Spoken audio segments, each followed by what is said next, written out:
Did anybody hear that? Hey, we're good. We're good then.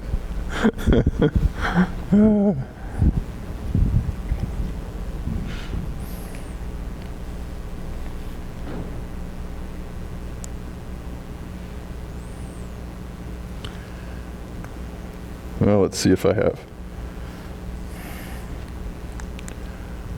Yeah. All right. Let's go back. Okay. Did you start the recording? Okay. So I look kind of silly right now. Okay. Probably won't be the only time this morning. And the mic's on?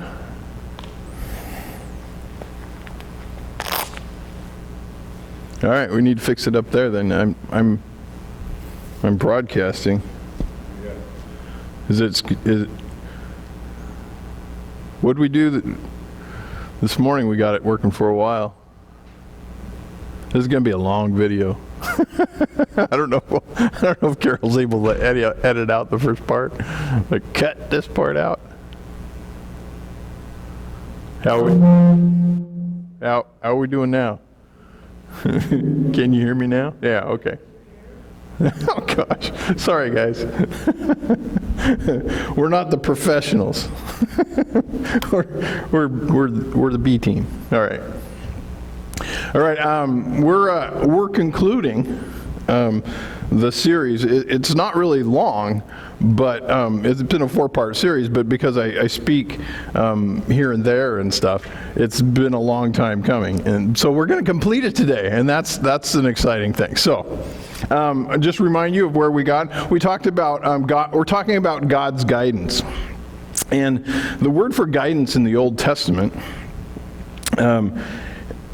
it brings up the images of rope, and rope was used for sailing. So it was just naturally moved as languages do. The words for rope were used to talk about how God guided us. So like sailors would use ropes to put up the sails or take down the sails or weigh anchor or all kinds of things, move the rudder they'd use ropes. So anyway, we started talking about, I coined something I called string theology. And that's just saying that God guides us paradoxically and answering the question, who's pulling the strings? And we talked about, are there strings attached where God's plan 100% is going to happen? Or is it that no strings attached and our choices we're 100% responsible for? And the truth is, those are both true at 100%, which is incredible. And our minds can't really wrap around it. But that is the truth of life. God gets his way absolutely all the time, however he does that. But we're 100% responsible for our choices. Those things, mathematically, they just don't seem to compute. And people have really tried to work that out over centuries and centuries and centuries. And we've just got to hold to that mystery. God always gets his way, and yet we are responsible for what we choose.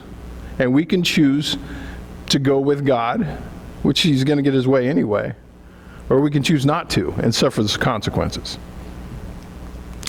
Then we talked about how God guides non-obviously. And we're answering the question, is God at the end of my rope? And he is, and it's almost like he's behind the scenes directing the ropes. And we looked at that we talked about Joseph and how he walked through his life, and he couldn't really understand, God, what are you doing to me? I had these dreams, I share it with my family, and then I'm sold into slavery. And we talked about how he really had an understanding of how God was working behind the scenes when it got to Genesis 50:20, when he made that just amazing statement. He said, my brothers, you guys meant that for evil. You meant that for my hurt. But God used that to save many. God meant that for my good. God changed And he got his way. Even though you guys were trying to hurt me, God made it work out. And we have saved millions through the famine that was coming through Israel, and that generally, not Israel, but the place where they were living at the time. They came down to Egypt, and the stores of grain, and it was just amazing. But God guides non-obviously. We don't understand how God's moving in our life, and he doesn't necessarily tell us or even want to tell us. We are called to faithfully and with faith follow him. And then we talked about how God guides God's guidance through God gives us guidance. And we talked about the rope God offers. And that's paying, and we wanted to ask, paying the price, how much is it going to cost to follow that kind of guidance? And we looked at the law, and that's the rope that ties us all. We've all have to walk into that. I mean, we're all get tied by the rope. And so we looked at the moral laws of God and how God says this is how you were made to operate. If you go outside these boundaries, you will suffer the consequences. And then we talked about the ceremonial law and how those are things that God instilled for that particular culture and says you need to do it like this. He wasn't talking to the other cultures, but he was talking to the witness that he had through Israel. And he has other ceremonial laws that we abide with in our culture that the Jews don't abide with, like, celebrating of Christmas, one of those things. It used to be that, stores didn't decorate until just after Thanksgiving.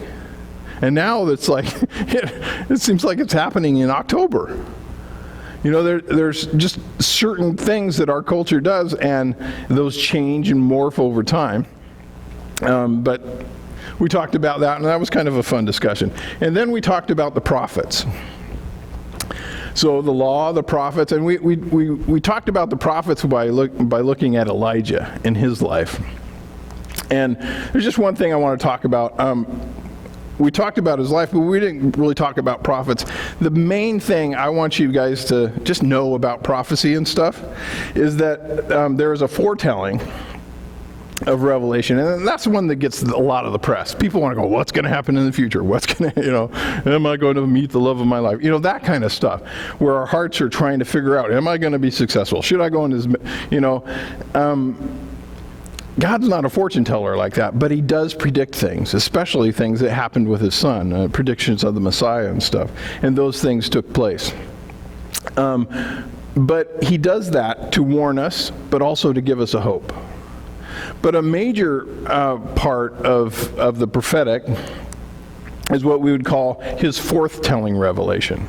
And that is, that's the rope du jour, the rope of the day, to say, is like, Dawn and I have talked about this before. When we're preaching, there are sometimes little spurs of the Spirit that go, talk about this, don't talk about that. As we're trying to understand and have God lead us through this process, we're counting on him to, even though we're prepared and we're ready for things, there are ways that we hope that the way we're speaking will touch an audience or touch the people who have come to listen to his truth that might be important for that day. And there's some things, sometimes we say things that surprise ourselves, like, oh, where did that come from? Well, that was so much better than I could have ever said or thought about it. Like that just, whoa, right? I'm hoping God was helping me in that moment. And sometimes you really have that sense, and sometimes you go, I hope that was you, God. It's just something that happens when you're preaching. It's probably something that happens when you're talking to a friend and you're sharing your life about Jesus with too. So, and then he does that to rebuke us and to comfort us in those moments. So, now here we are. We're ready for the day. The guidance God offers. It's about wisdom. This last section is about wisdom. And it's about like, if we're talking about guidance, it's like pulling the right strings.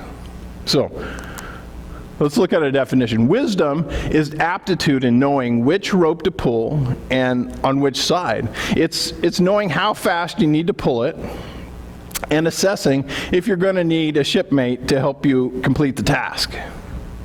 Then, in time, moving to the next rope. Wisdom is knowing how to adjust and problem solve in regards to the wind and the waves, direction and ferocity.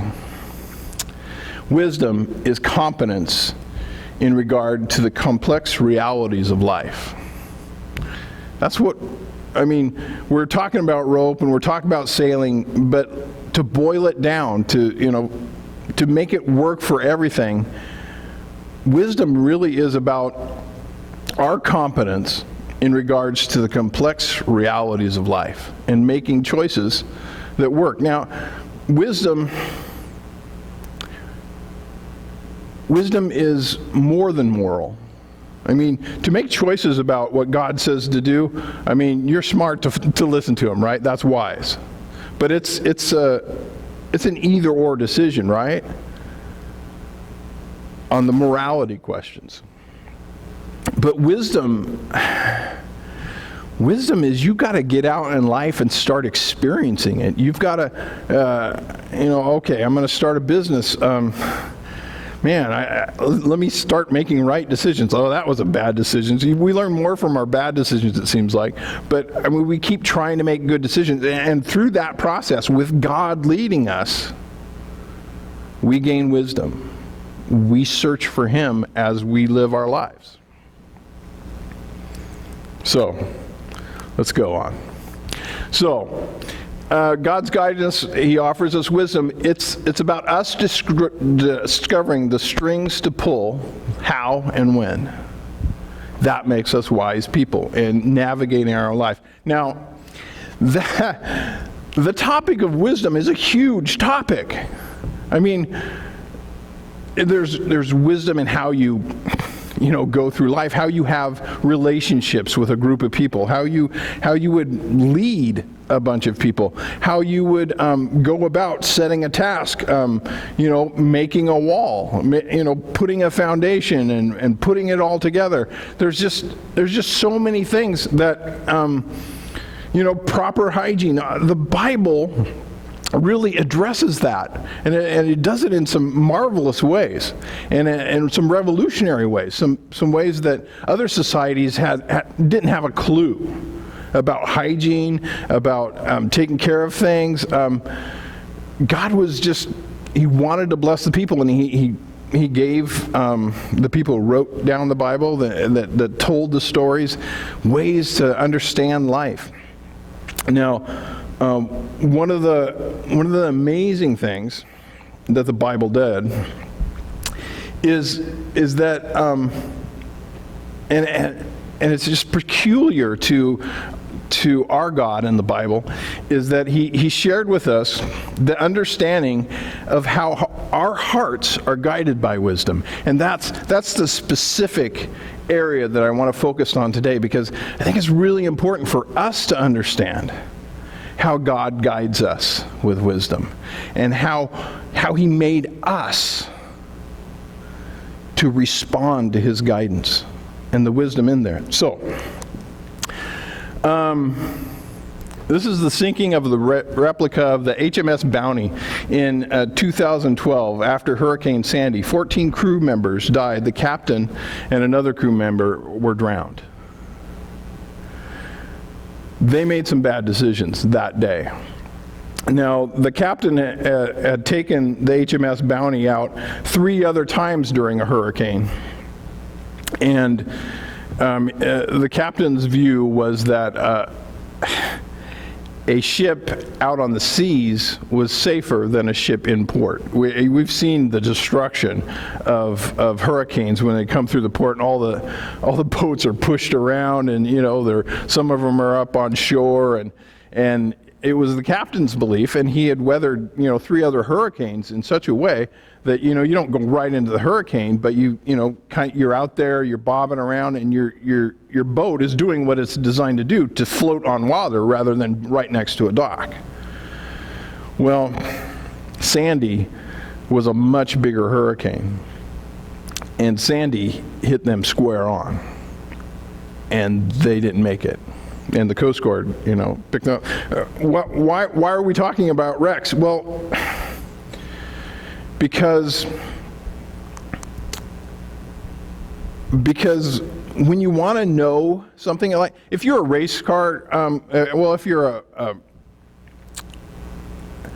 a company that builds cars, if you get on the track and you push those cars to the limits, you find out where it breaks, where the performance is, where things are. So if you look at how things break up, how you blow things up, how stressed things are, and where they break down, you find, well, that's an important thing. And the Bible tells us these things in looking at our lives and our hearts. He said, we're going to go through quite a few of them today that are going to just enlighten us on how He made us. But we're going to have to look at some wrecks along the way, and we're going to be in Proverbs. And they're just going to say, this is a wreck. This is a good thing, but this is a wreck. This is a good thing, this is a wreck. And we're going to go through a lot of scriptures like that. So, this is a famous wreck. Happened in February 2009. That's the breakup of the New Carissa that just happened offshore. So anyway, it's understanding how our heart is guided by wisdom. So, we're going to answer 4 questions through this process. What on your end is your rope tied to? And that's really important. We know that in God guiding us, He's on the other end of the rope. We're on this end of the rope. And what is that rope? What is that tied to? I mean, we're not just grabbing it and pulling it, but there is that guidance. What is He pulling out of us? So on the end of the rope, what we're going to find, when we're going to discover through this process, what is that? What is that you that's on the end of the rope? Oh, went too far. Can I back up? There we go. Oh. Okay, then we want to talk about what are the anchor points on your end of the rope. And essentially that's asking, what are the things that tug at your heartstrings? And then we're going to ask, who's with you in the depths of your journey? And then how can we deal with the frayed and broken ties? All right? The 4 questions we're going to try and answer. All right. So what's on the end of your what's on the end of your rope? Your heart, spirit, and your thoughts and actions are connected. That's important to know. So let's find out. What on your end is your rope tied to? A man's spirit will endure sickness, but a crushed spirit, who can bear? Now, spirit, ruha, in Hebrew is the word wind. I think that's familiar to a lot of us. When it's used in Proverbs, it's working with the idea of force, power, energy, but not an impersonal force. It's as personal as one's breath. This is not some Eastern kind of thought of like there is, power that we need to tap into in this universe. God is not a force like that. God is personal. God is someone we can relate to. God is someone who wants to have relationship with His creation. But like wind, it also carries the mystery that it's unobservable. And that's what makes it hard, is our spirit, like wind, Jesus used the analogy in the New Testament. If you remember, he talked about, you guys see the effects of the wind, but you don't see the wind. And that's what it's like with God's Spirit, and so that's what it's like with our spirit. But we can recognize its effects, can't we? Like this young man sitting down, it's like, oh man, his spirit's kind of depleted. We can see the effects of the wind, but there's something mysterious about it too. And we're going to look at some of those mysteries. So when spirit is used in reference to that which is inside a human, within our inner being, the human spirit is roughly analogous to emotional energy, a passion for life. That which propels us into life and engages it. Our spirits animate us to deal with life. So that's the thing. I mean, when you see someone and they go, oh man, they've got a zest for life. They just kind of keep on going. They are just engaged. You just say that they've got a really strong spirit. And then if you see someone and they're like, you know that their spirit is depleted. You know, I mean, they've got the complaints. They've got, maybe they don't even say much. They're withdrawn. They're not engaging in life. They're not ready to take a chance. Life's beaten them up, or something's happened. There's many things that could happen that can really affect us. So, what is a crushed spirit, or in our thoughts, a wrecked boat? What happens? It's to look out at life and have no desire for it, no joy in it, or little to any passion for it. And we can see that. And we understand that comes in varying degrees, doesn't it? I mean, some people are restless or listless, or maybe discouraged, but some people are despondent, and so cast down to the point that they have no desire to live. Now, I'm not just saying live in the physical sense, but just get out there and engage the world. They're not willing to take a chance because something's happened.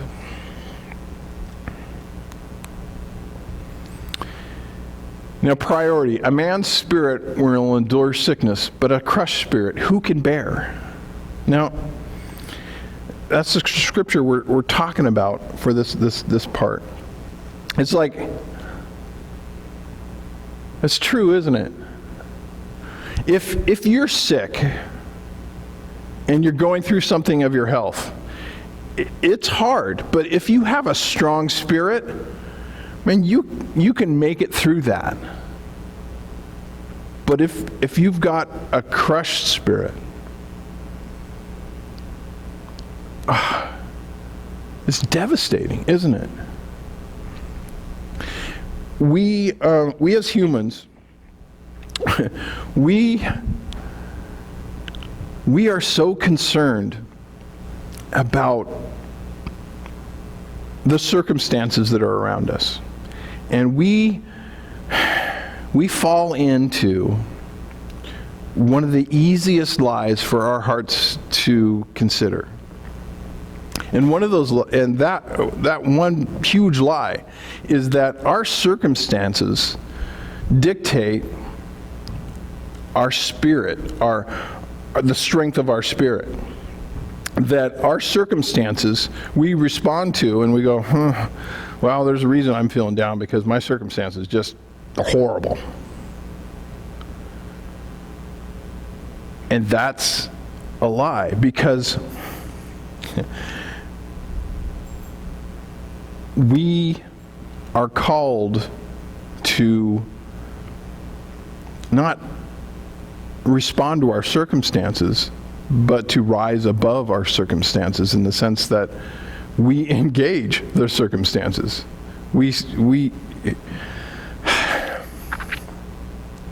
Let's say it this way. If there is trouble, but you are going out into the world with a strength of spirit, like, yeah, we're going to take care of this.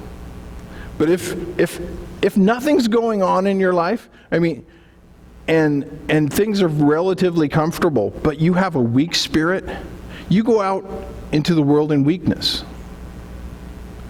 But if something was happening, and you have a strength in your spirit, you go out into the world in strength. It's not dependent upon your circumstances. It's not dependent upon the things that are happening to you. It's dependent upon your spirit and how it's strengthened.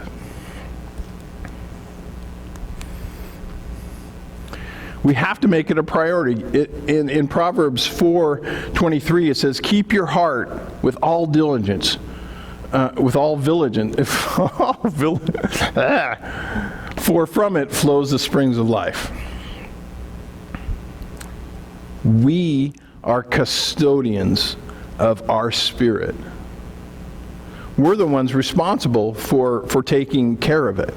We're the ones responsible for saying, hey, this TV program that I'm watching will invade my spirit, will cause untold harm to my mind. I'm not watching it. We make those decisions about the things we do in life. This relationship that I'm having, this is not God-honoring. I need to make a change. This will run my spirit down. This is not what God wants for me. Those are the choices. We have to be proactive. This job that I have, this is not what I was made for. I was made for more than this. I've got to discover what that next is, because it's okay, but it's not working. I was made for something different. So let's look at Paul's prayers. Now, you would think, as you read through the New Testament, there's just a lot of problems going on with the church.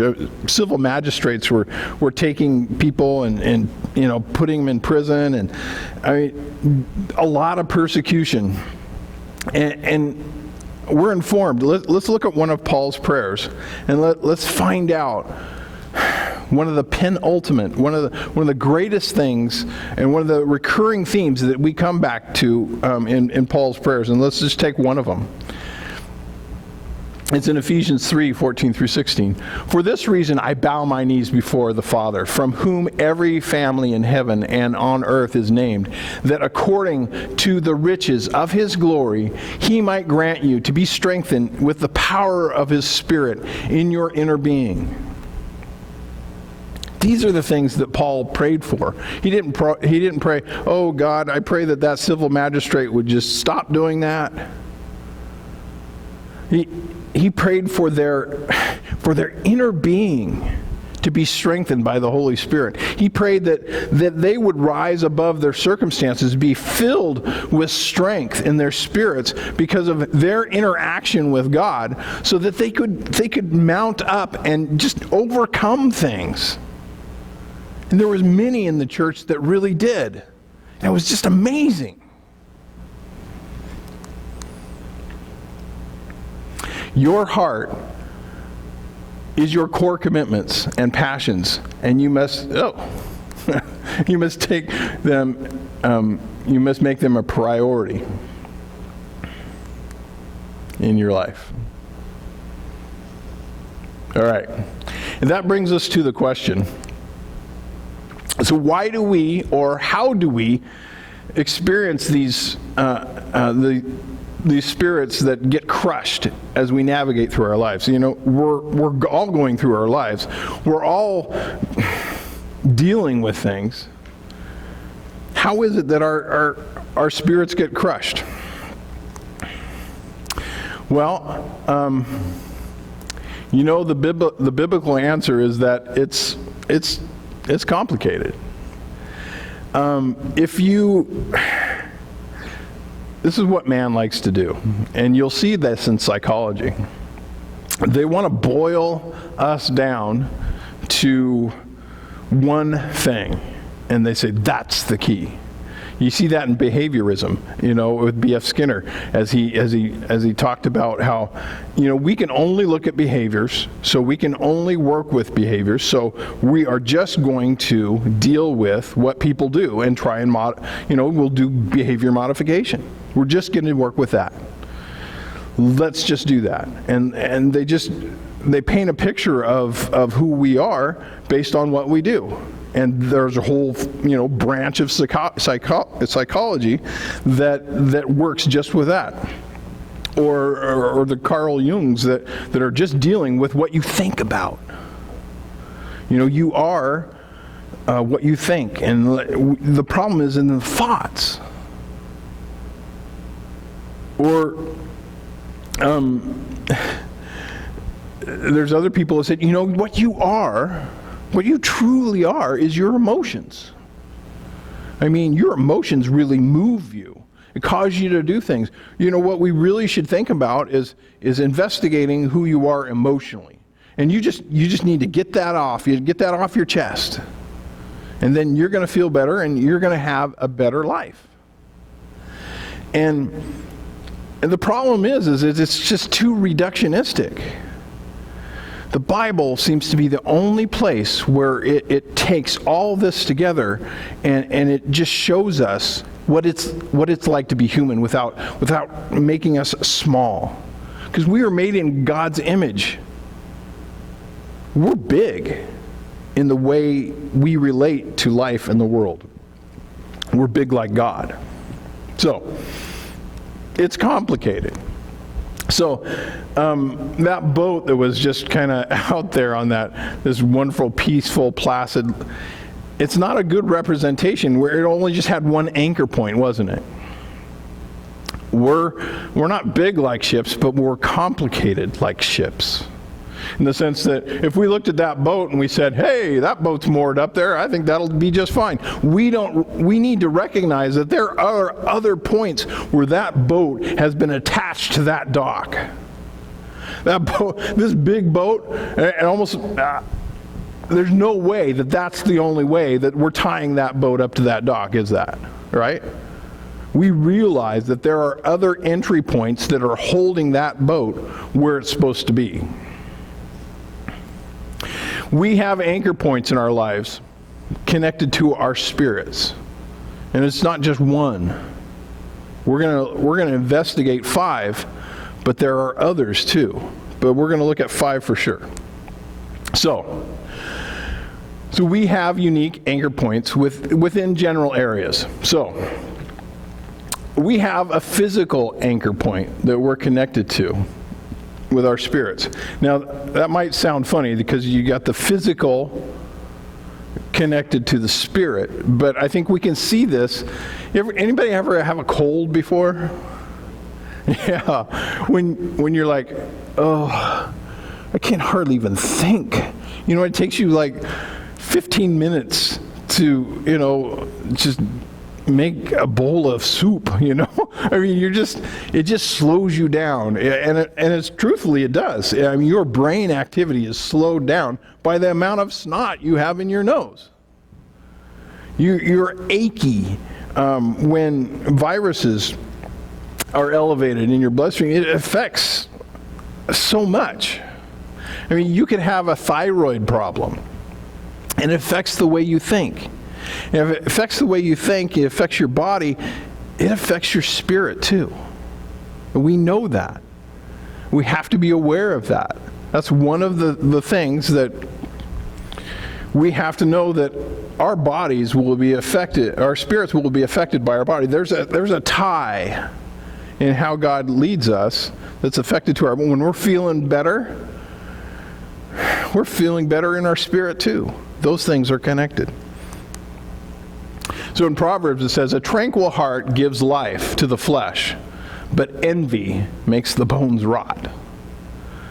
So a tranquil heart, something within our spirit that's saying, I am at rest. It gives life to our flesh.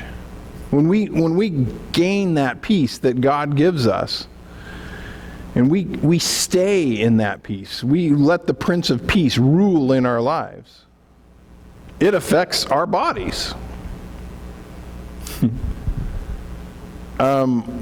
If we're feeling stressed in our spirits, in our emotions, our cortisol, it goes up. And it has, effect on our whole bodies. Our bodies and our spirits are linked. So, this is just kind of an overall overhead picture of someone mooring a boat. So, we have physical anchor points. But we also have emotional, relational anchor points. Now, I'm talking about these anchors, but what I'm talking is about these ties that get tied to the boat. Now, you got to realize that we're not just about being, we're docked somewhere, right? These are ties that come into us, and we're just using the picture of being docked up.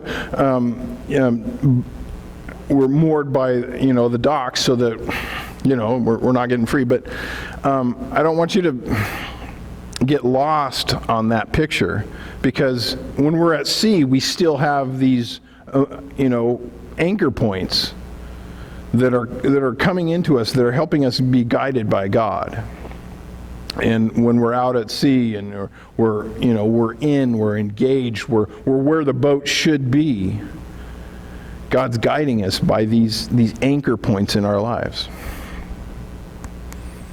So, these are mooring anchor points at sea, and anxiety in a man's heart weighs him down, but a good word makes him glad.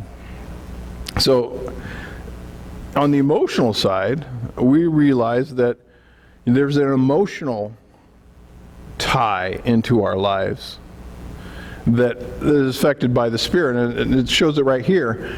Anxiety in a man's heart weighs him down. It makes him heavy. It makes him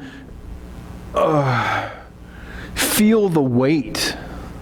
That anxiety, it just, the words that are used in the Hebrew are just, it's just weighty. It just pulls at you, and it pulls you down.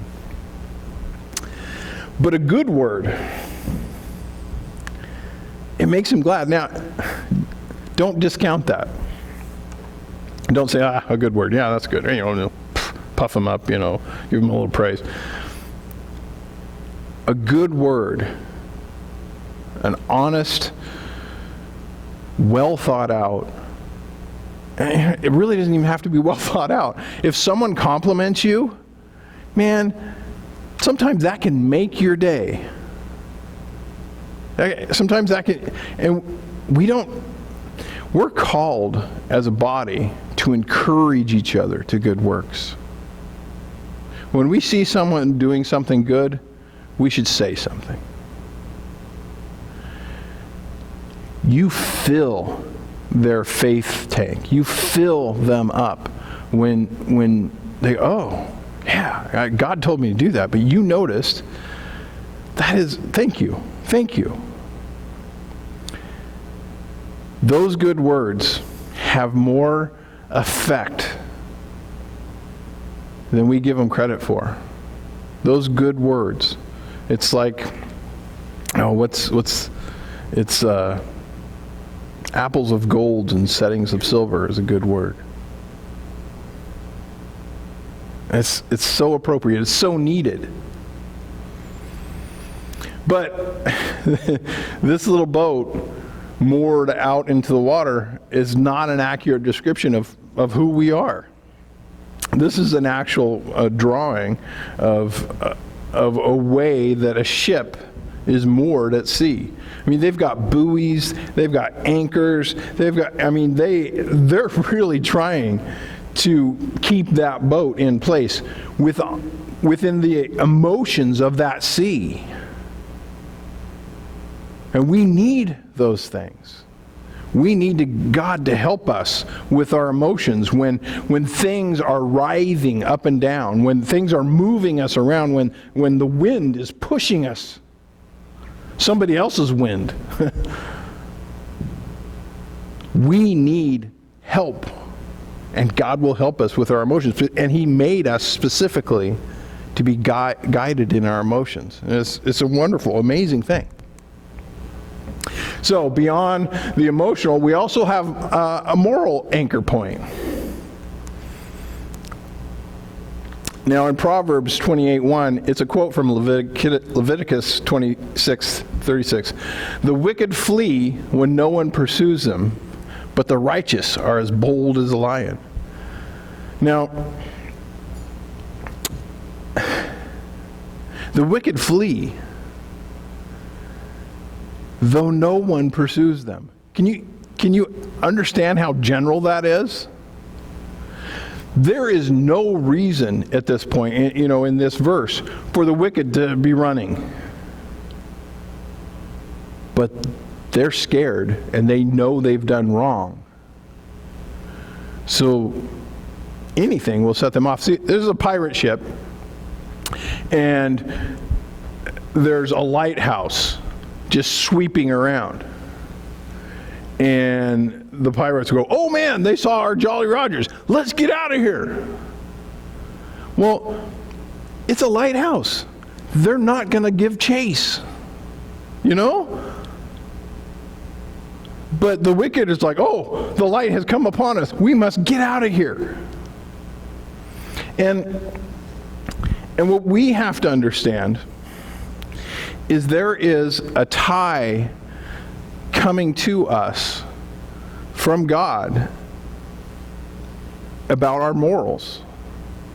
And it guides us in doing the right things. And when we're not doing the right things, we are suspicious.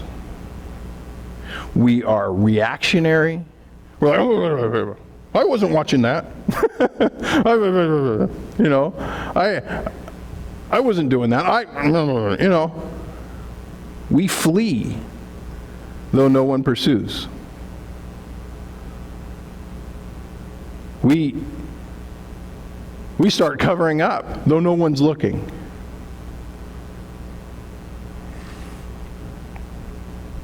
Now, it really doesn't matter if you're a pirate ship. You could be a good-looking Dutch four-masted schooner, and you're just sailing. The problem is even though you've got the American flag there, truth is,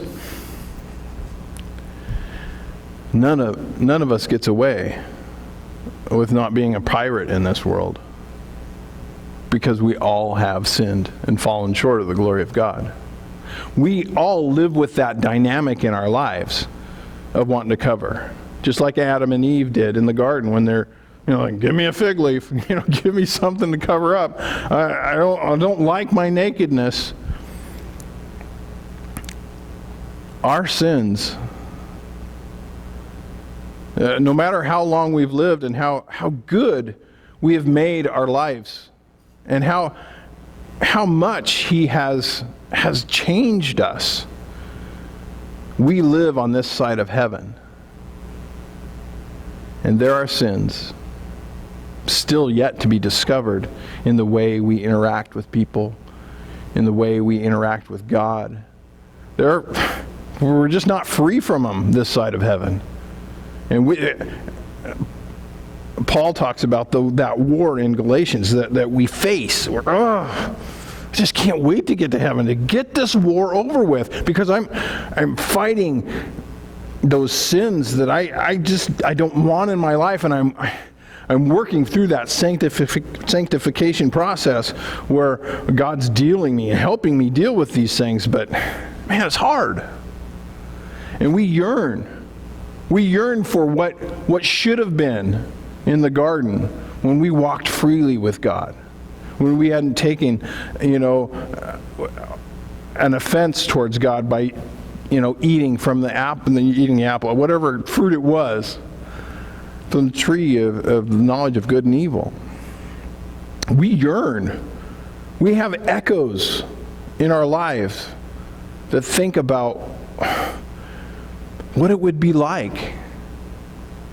We yearn for heaven. We yearn for that paradise that was lost, to have a paradise gained.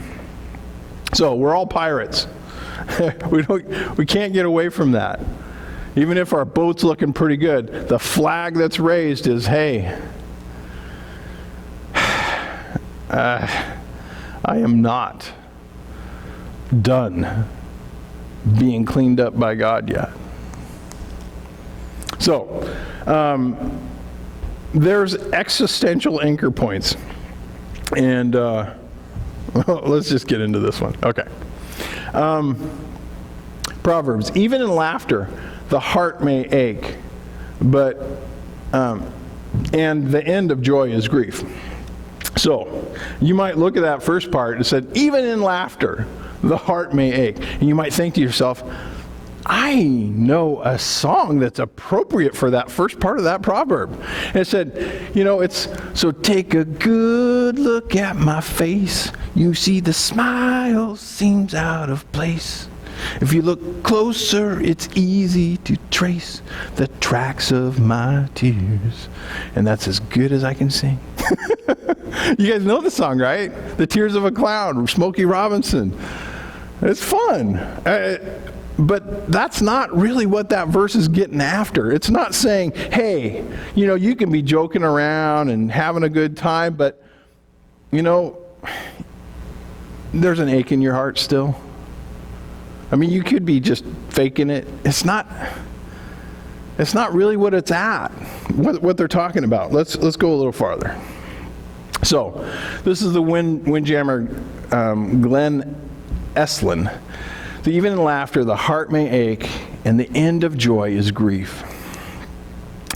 There's an existential crisis that we face as humans. When individuals question whether their lives have meaning, value, purpose, philosophers have dealt with this, and they try and get their understanding around it. We as humans, we've got to deal with, does my life have purpose? And it's one of the ties that God gives us for guiding us, because we want to have purpose in life. We want to make a difference. We want to know that our life means something. Because there is a meaninglessness this side of heaven to what we experience in death. There's a stopping point of our lives that was never meant to be there. God said when He created Eden that you would live with me forever. And our choices ended that ability. God says, no, you will not have access to eternal life because I will not let my creation live in sin forever. Something has to happen. It's not now. But you guys are going to face death now. So we have to deal with that. We have to deal with that sense of there's death in this world. Every person at your Thanksgiving table this year, there is one person in that room that's going to watch every other person in that room die. We all have to experience, we all will experience the separation. It was not supposed to be there. That's not how God created it. That is the effects of sin in this world. And it eats at us. It hurts us, that separation. Now that grief is ameliorated by the thought that For us as Christians, we get to see our loved ones someday. But that is not how God originally intended it. That is not what He wanted for us.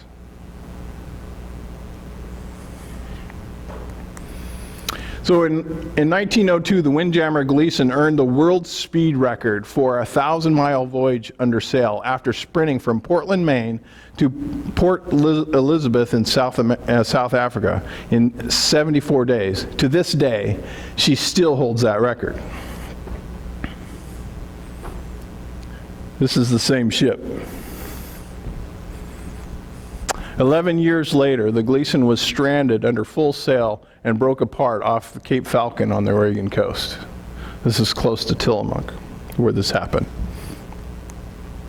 Almost the whole crew was drunk, including the captain. Eventually, the insurance company paid out $30,000 in claims. None of the crew ever spoke about the wreck publicly. This is 107 years, 1 month, and 26 days ago on the October 3rd, 1913 to this day. That's how many years, months, and days ago this happened.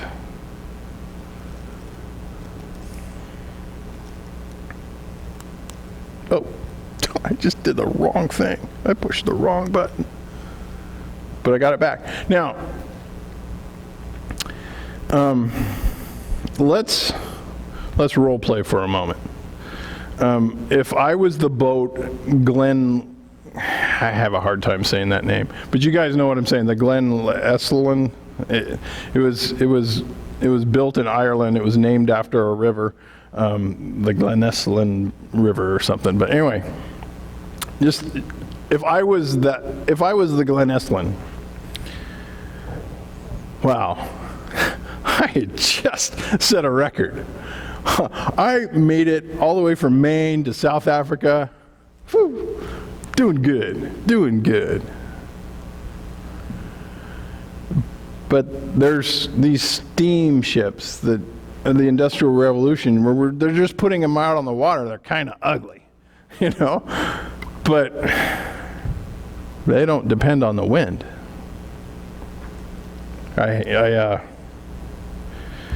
I haven't been making money lately because these guys are getting all the business.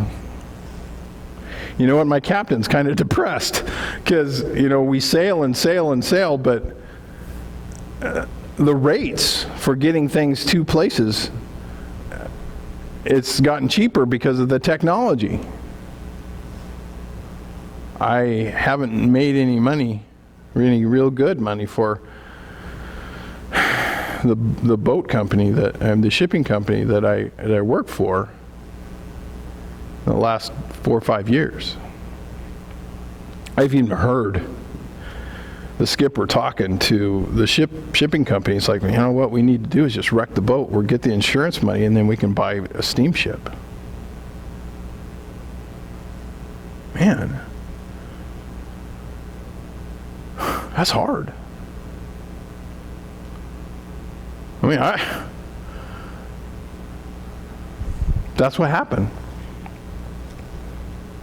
That's what historians really think happened.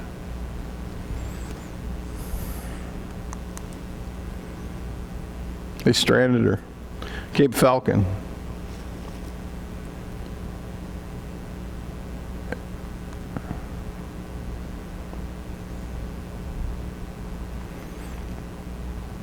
The insurance people, you know, put her out for bid and said, "Hey, you want to salvage on this?"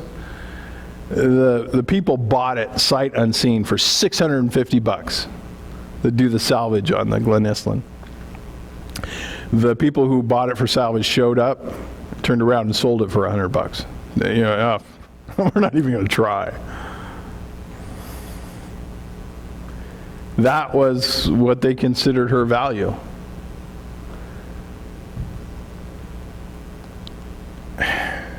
We all got to deal with, I mean, we get outdated. New things come along. We're getting older. I'm getting older.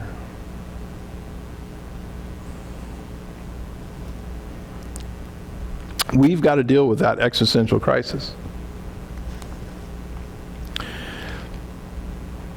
And we also have faith anchor points that come into our lives.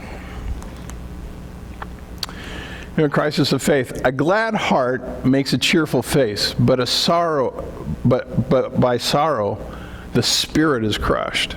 Now,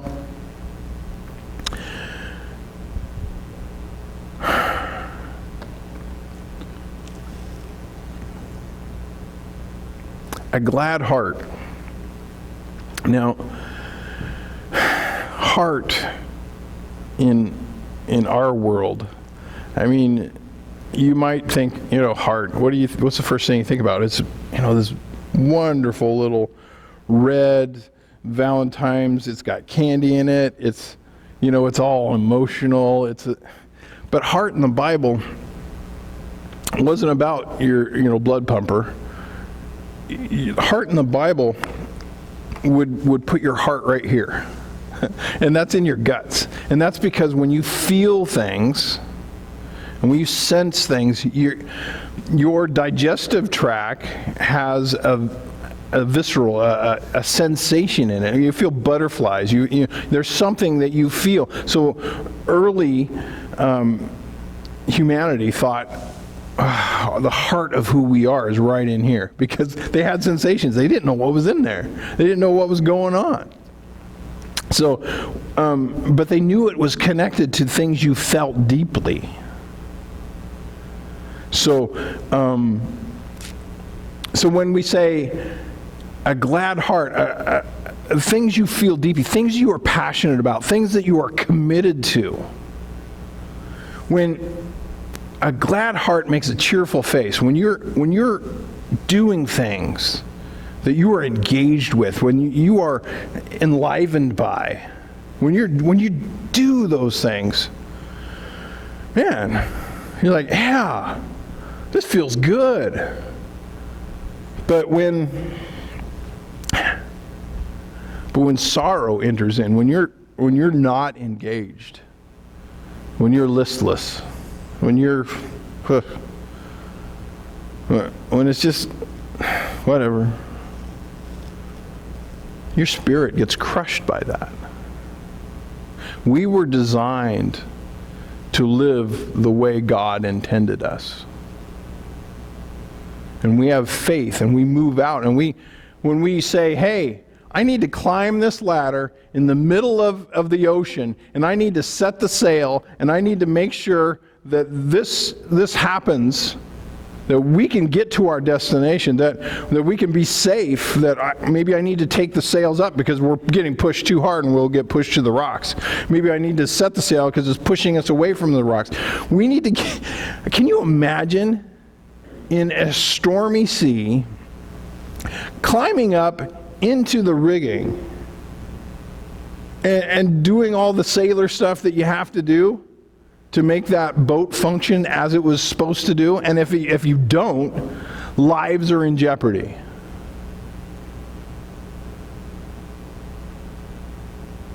When you know how to do something like that, when you feel a calling in your life to, my actions will save this ship, my engagement, you will have a sense, I have faith that God called me to, that I can go up there, I'm going to do what I can to make sure that this happens. There's something that God says, yeah, that's what you were made for. You were made for the adventure of laying your life down. And that is a faith aspect that has a tie into our lives.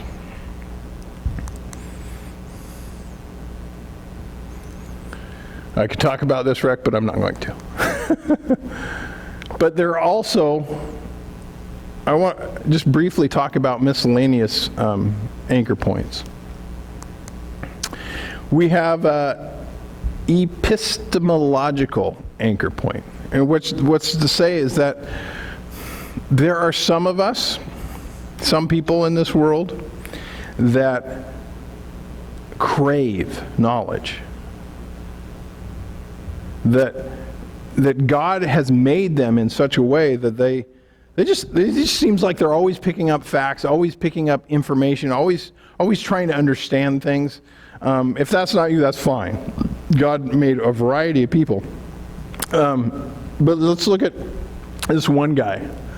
In 1665, quarantined from the plague happening in London, 23-year-old Isaac Newton retreated to his family farm and finished equations securing calculus as a distinct area within mathematics. He's 23. René Descartes had been working on some of the formulation for calculus, and he just kind of goes home, thinks about it a while, does some equations, and kind of finishes up what calculus will become. Now, does anybody take calculus in high school? Yeah, Andrew. Yeah. I had a year of calculus in college, and it's hard. It's just hard. Through that year, we had 3 terms. I got an A the first term, a B the second term, and a C the third term. I was like, this is getting harder and harder and harder. But it was just fascinating too. Well, at 23 years old, he goes on, and he continued, and he refracted beams of light through prisms to discover how light was divisible in wavelengths. Now, people didn't know. They just thought, that's white light. It's just white, you know. That's not a color. It's white. But then he took that white light and through prism, and it had never been done before. People had seen rainbows, but he took prisms and he figured out that there were wavelengths to light, and they figured out at what angle could you get what color coming off. And the guy was he just wanted to suck up knowledge. He just wanted to understand things. It was a gift that God gave him, and he gave glory to God for that gift. He was a very interested person in Christianity. And then he postulated that gravity was proportional to the product of 2 masses and inversely proportional to the square of the distance between them. He kind of figured out the equations for gravity. The guy was 23 years old. It was the plague. He wouldn't have discovered these things unless they probably sent him home from London, Cambridge, to and he's like, I got to do something. The guy was brilliant. God gave us a gift in Sir Isaac Newton. Now, apart from the epistemological, ties that we have, there's also a creative edge. Do you guys know? Have you seen this one? Do you guys know what picture this is? Anybody? Van Gogh, Starry, Starry Night. So yeah, the guy had this just creative impulse. It's one of the ways that God guided him. The guy was set to be a pastor, but he was like, painting. I think I can give glory to God through painting. And he was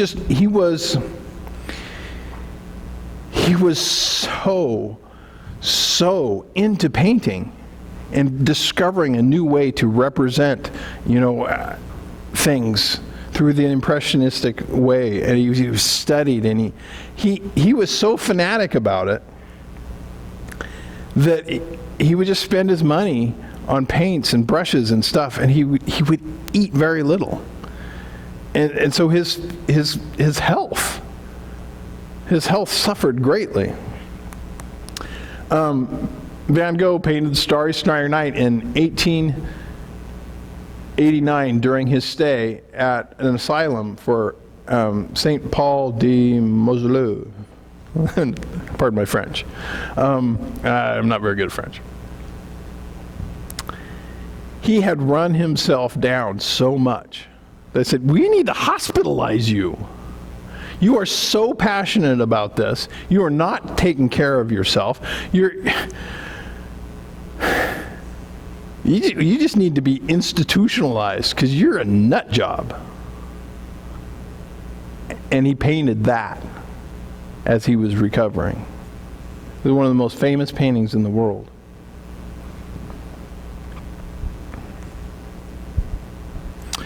So beyond the creative, there's also an aesthetic drive that some people can have.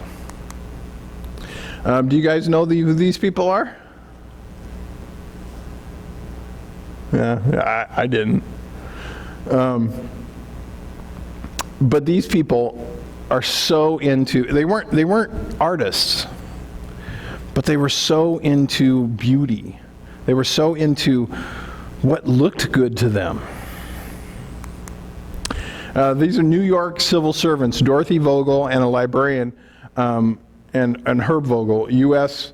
Postal Service sorting clerk. He quietly amassed one of the most important post-60s art collections in the U.S. They did this by living frugally and by pursuing unknown artists doggedly. They chose their art purely according to their own taste and whether they could bring it home on the subway. These people were so into art that on their honeymoon, they went to the National Gallery of Art for their honeymoon. They just lived and breathed it. And in the New York scene and the emerging artists, they had so many paintings, they were stuffing them under their beds. And they were getting in essentially on the ground floor of some of these artists when they were just starting to come into their own, and they'd buy these paintings for what would be pennies on the dollars as their value increased. Their collection was worth hundreds of millions of dollars just because they liked pretty things, and they were so devoted to it that they squeezed every penny they could out of their lifestyle, and they bought art. Some people are so passionate about pretty things, and these people were.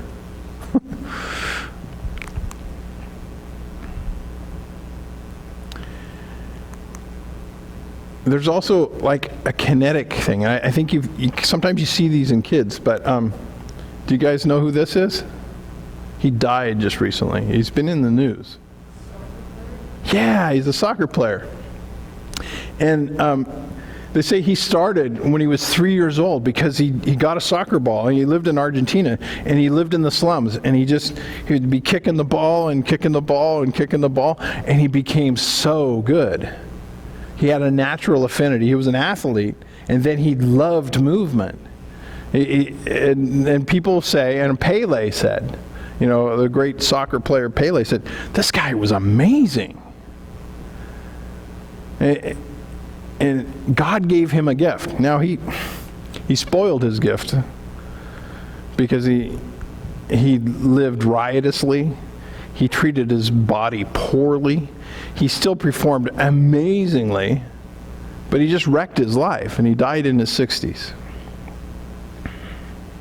But there are things that we have that are tied to us. And some people just have to move. They have to express themselves. And some people just have to create. Do you know some of those people? They just have to be crafting. They have to be, creating things. There are gifts that God has given people to be used to His glory. And some people do use it, and some people don't. It's one of the ways God guides us, though. So, there's 4 things there, but there's many other things that God has given us. So if I haven't mentioned the thing that really stirs your pot, if I haven't mentioned the thing that really gets you up in the morning, if I haven't mentioned that thing that you always, if you get some free time, you just kind of slide into, I want to be doing this, I want to be doing math, I want to be creating something. I want to be, those are things that God has given you, and He's guiding you in those passions. Along with all those other ones, It's a part of who you are and about how he deals with you. And the things at the bottom, those things that we're engaged in, those are all potentially acts of worship. Those things that God has given you, that give you a passion for, those are potentially acts of worship. If you submit those aspects, your creative abilities to God, you can actually worship Him with things that He's given you a passion for. Okay, so who's with you in the depths of your journey? The line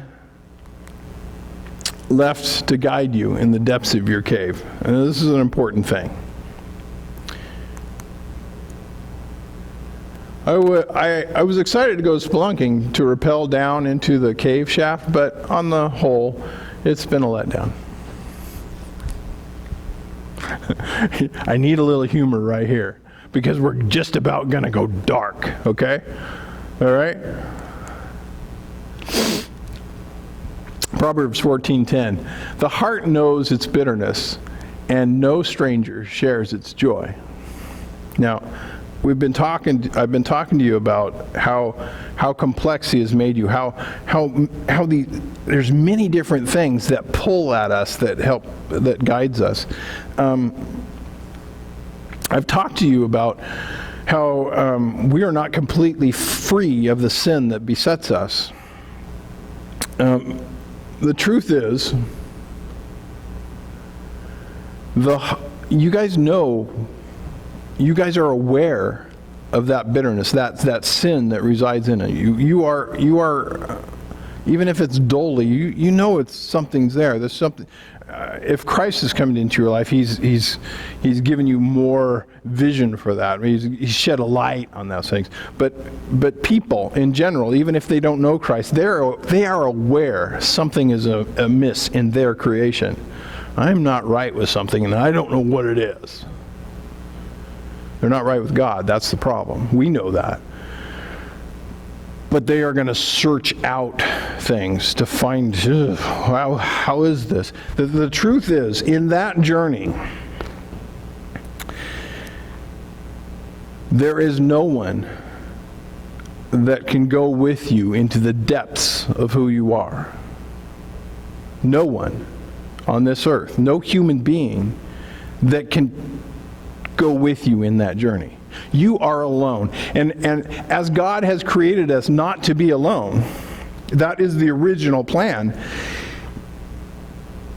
It is really hard on our spirits to know that is a truth.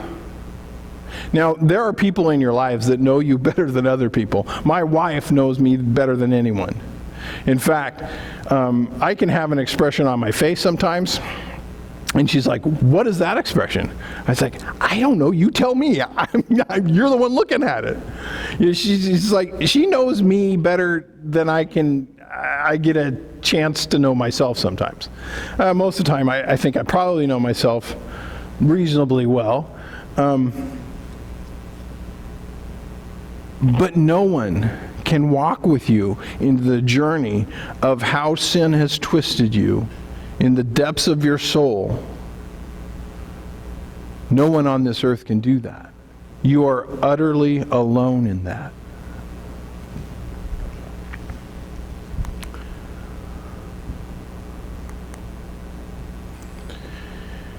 There is a loneliness this side of heaven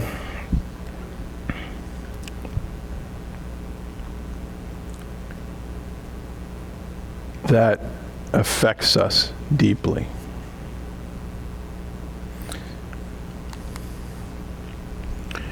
But God, like someone who's exploring a cave, if they're doing it smart, they leave a rope behind. Well, God has placed a rope in the cave of the depths and the darkness of your sin, and says, I left that there. You follow that rope. We're going to bring you out. And he leaves us that rope.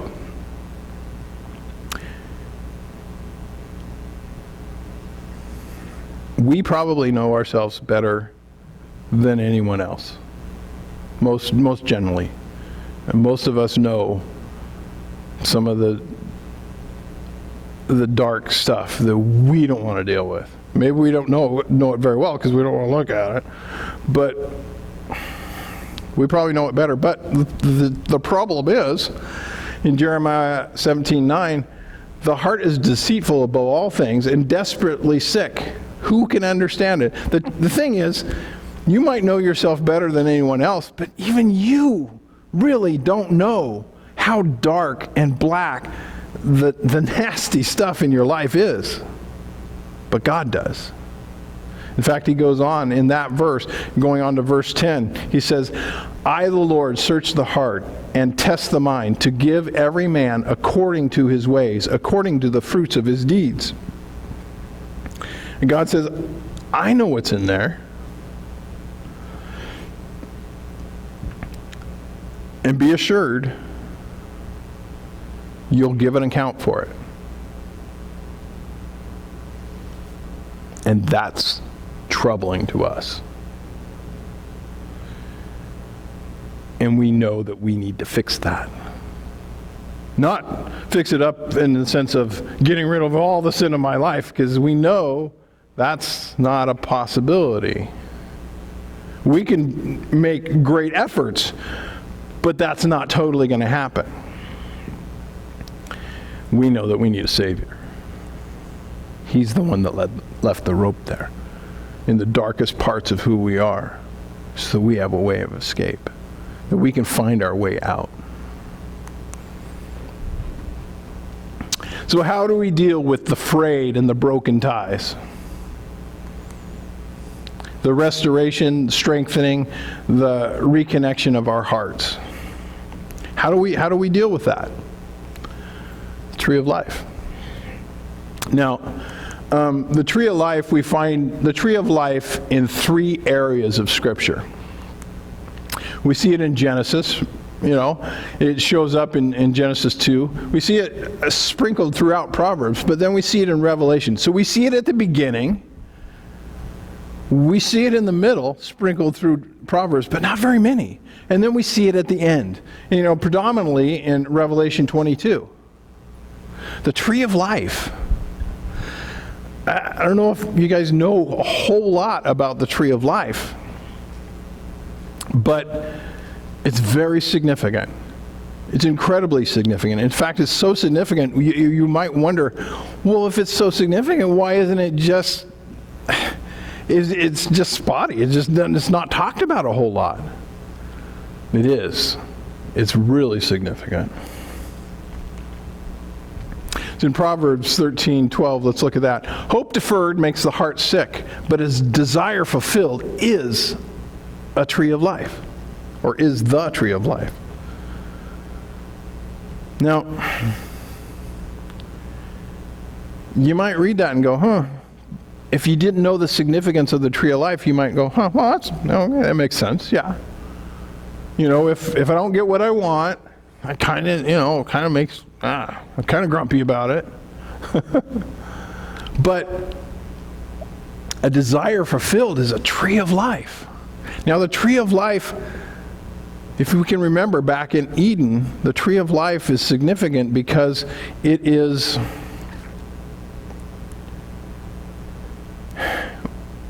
if we take of it, we were to live forever. And that's an amazing thing, but it's more than that, isn't it? Because it's talking about our desires. If our desire, our passion, our spirit, our heart is going for it, it's like the tree of life in us. So let's look at this a little further. So if you can remember some of those ties that we were talking about, like that dock, the physical, the tree of life takes care of these things. It is talking about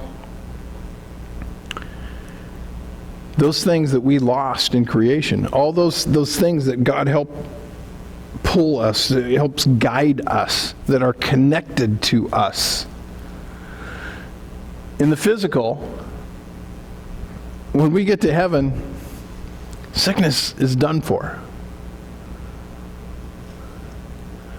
The emotional, relational, every tear is wiped away. Every tear that we cried, one of the deepest grieving that a human will go through is the loss of a significant person in your life. Those tears wiped away, because we get to spend eternity with those that have known Christ and call Him Savior. And we, every tear,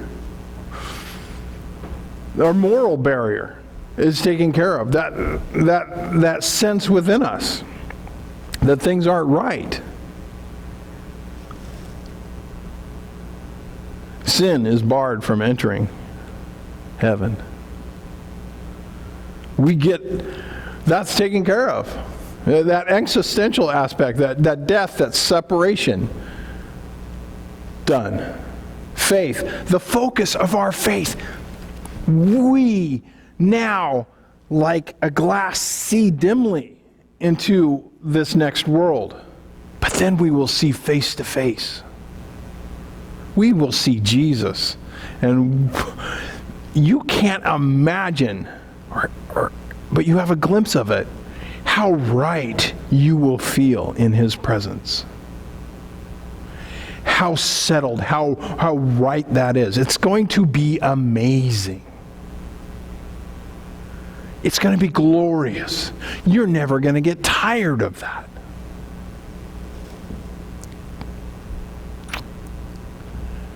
Because our faith is going to be clearly seen. It's going to be right in front of us, the object of our faith.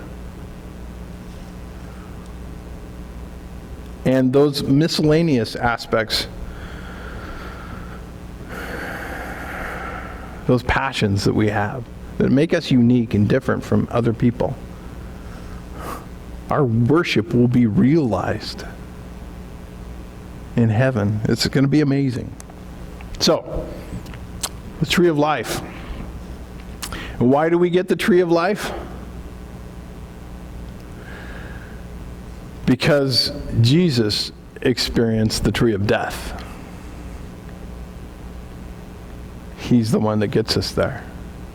Now, He's the only one that lived the life worthy of the tree of life. The only one who pleased God all the way. Who lived an exemplary life. And He sacrificed it. And in Deuteronomy it says, "And if a man commits a crime punishable by death, and he is put to death, and you hang him on a tree, a hanged man is cursed by God." And Jesus became the hanged man for us. We deserved to hang on a tree of death. But Jesus, He took care of that. Luke helps us in making the connection in Acts 5:29-30. But Peter answered, and the apostles answered, "We must obey God rather than men. The God of our fathers raised Jesus, whom you killed by hanging Him on a tree."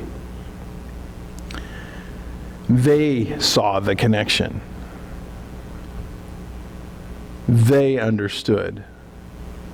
You guys hung Him on a tree. He did not deserve that. But He received the curse of God. That curse that we earned by the things we did. And in Acts 10:39, "And we are witnesses of all He did, both in the country of the Jews and in Jerusalem, they put him to death by hanging him on a tree. The symbolism was so strong back then.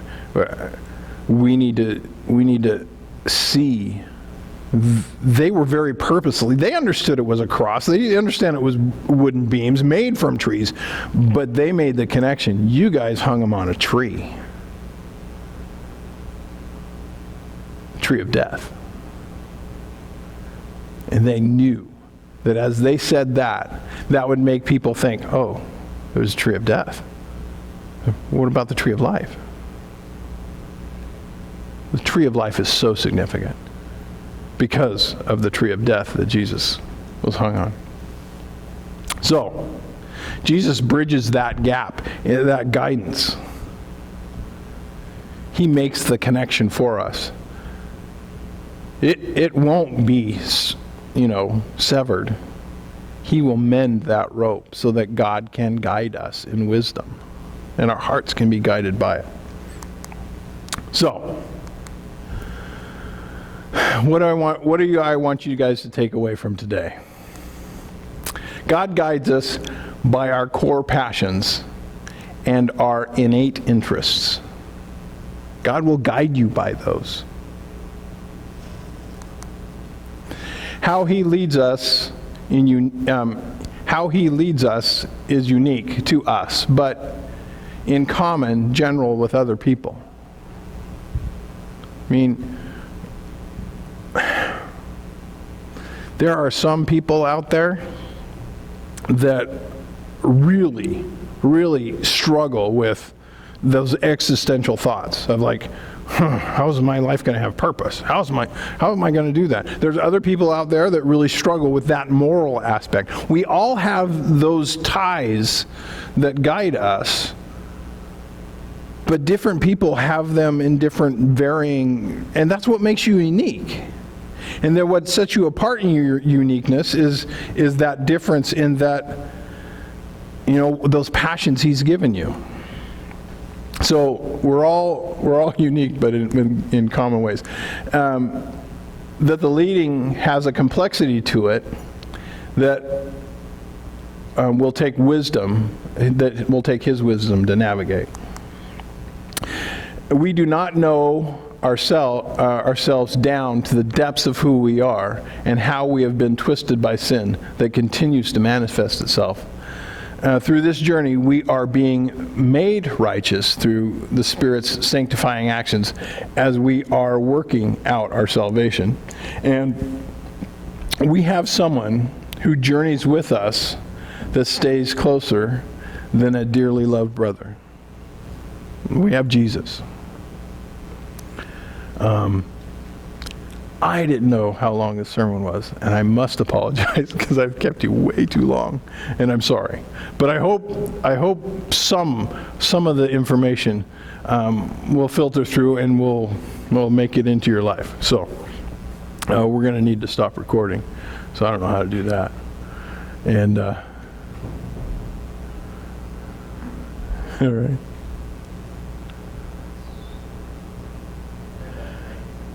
Sure.